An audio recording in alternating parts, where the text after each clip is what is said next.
Hi guys, इस video में हम बात करेंगे EMRS PGT history descriptive answer की पार्ट 2, जिसमें हम क्वेश्चन नंबर 2 पे डिस्कस करेंगे। और हमने जो है मॉडल आंसर की बनाने की कोशिश की है। चूँकि आपने एग्ज़ाम दे दिया है, अगर आपने एग्ज़ाम दिया है तो आप ज़रूर बताइए आपने किस प्रकार का आंसर लिखा था, कौन से पॉइंट इसमें ऐड किए।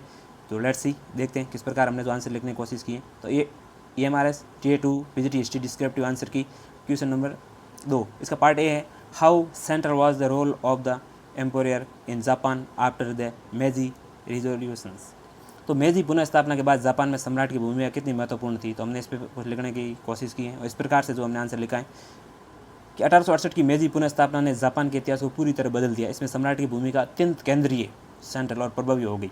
सत्ता का केंद्रीकरण, मेजी पुनः स्थापना से पहले वास्तविक शक्ति शोगुन सैन्य शासक के हाथ में थी, शोगुन बोलते हैं जापान में इसको। 1868 के बाद शोगुन शासन का अंत हुआ और सारी राजनीतिक एवं प्रशासनिक शक्तियाँ सम्राट के हाथों में आ गई।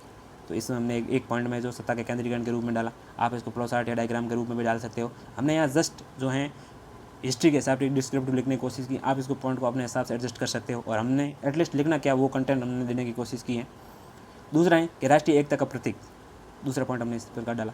आप भी इस प्रकार हाईलाइट कर सकते हो, थोड़ा बोल्ड करते हो, नीचे लाइन अंडरलाइन कर सकते हो, जिससे कि वो पॉइंट उसको दिखे एग्जामिनर को, जो रिवॉल्यूशन करने वाले को। सम्राट को जापान की एकता और अस्मिता आइडेंटिटी का प्रतीक माना गया। उन्हें एक देवता के सम्मान, डिवाइन फिगर सम्मान दिया गया, जिससे पूरे देश को एक सूत्र में पिरोने में मदद मिली। ये भी जो हमने दूसरा पॉइंट है। तीसरा है संवैधानिक स्थिति, जो है 1889 में मेजी संविधान के तहत सम्राट को पवित्र और अलंघनीय घोषित किया गया। वो सेना के सर्वोच्च सेनापति थे और उन्हें मंत्रियों को नियुक्त करने तथा संसद को भंग करने का अधिकार था। तो हमने जो है ये पॉइंट डालने की कोशिश की। और अगला है आधुनिकीकरण के प्रणेता, सम्राट के नाम पर ही जापान में पश्चिमी शिक्षा, तकनीकी और सैन्य सुधार लागू किए गए। सम्राट की सेवा करना ही जापानियों के लिए देश सेवा का मुख्य आधार बन गया। तो इस प्रकार का हमने पॉइंट ऐड किया।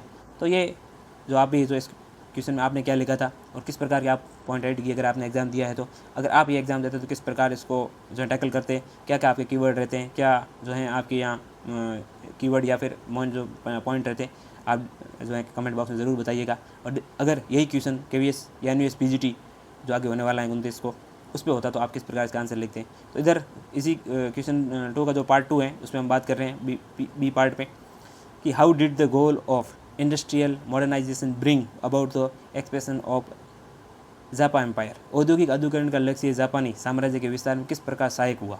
तो जापान के इतिहास के बारे में तो आप यहाँ लिख सकते हैं कि जापान का तेज़ी से हुआ औद्योगिकरण उसके साम्राज्यवादी विस्तार का मुख्य कारण बना। ठीक है, एक हमने हेडिंग ऊपर डाल दी, भूमिका के रूप में कह सकते हैं। तो संसाधनों की आवश्यकता, तो किस प्रकार जो है जो रिसोर्सेज की नीड थी, जैसे जैसे जापान में कारखाने बढ़े उसे कच्चे माल जैसे लोहा, कोयला, कपास की भारी आवश्यकता हुई। जापान के पास हमने प्राकृतिक संसाधन सीमित थे, इसलिए इसने इस संसाधनों को प्राप्त करने के लिए अन्य क्षेत्रों जैसे चीन और कोरिया पर कब्जा करने की नीति अपनाई। तो हमने एक ये पॉइंट लिख दिया, संसाधनों की आवश्यकता, किस प्रकार से उसने संसाधनों की आवश्यकता को पूर्ति की है। दूसरा है नए बाज़ारों की खोज। जापानी उद्योगों में बने माल को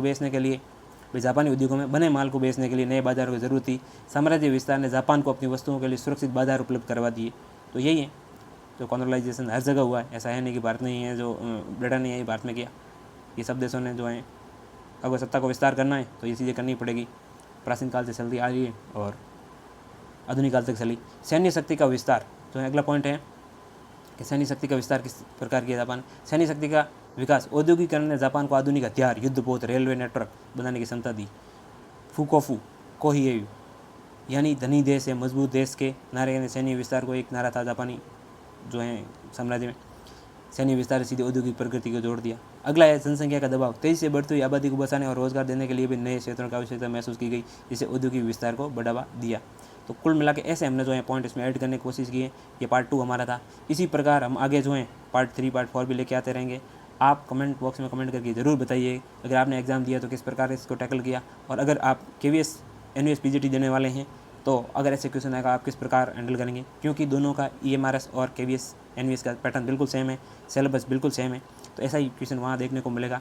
तो ये इसको जो है एक तरीके से आप मॉक टेस्ट के रूप में ले सकते हैं और उसको जो है मेन एग्ज़ाम के रूप में देख सकते हैं। तो इसी प्रकार के हम जो है इन्फॉर्मेटिव वीडियो लेके आते रहेंगे। हमारे द्वारा दी गई जानकारी आपके लिए हेल्पफुल है। प्लीज़ हमारे चैनल को सब्सक्राइब करिए, लाइक कीजिए, कमेंट कीजिए। Thank you.